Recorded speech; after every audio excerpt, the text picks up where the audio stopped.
doing the ANC work?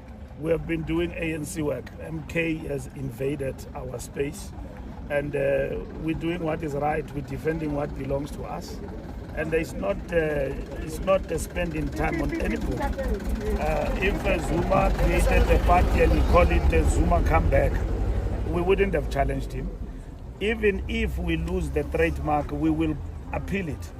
That's what we will do, because that is the trademark of the African National Congress. We don't spend time on any other political party. We campaign daily, and that is what we've been doing.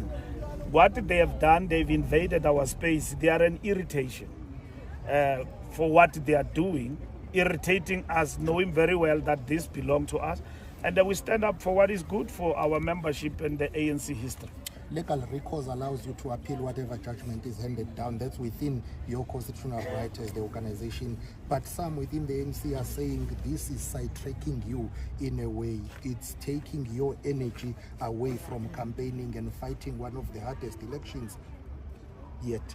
My energy has been on the ground. I've never been sidetracked as a person. I implement what is the decision of the ANC, and that is what I do. And one of those decisions was to challenge MK party, and if my energy is being spent on one thing, it's incorrect. Where am I now? Where is my energy now?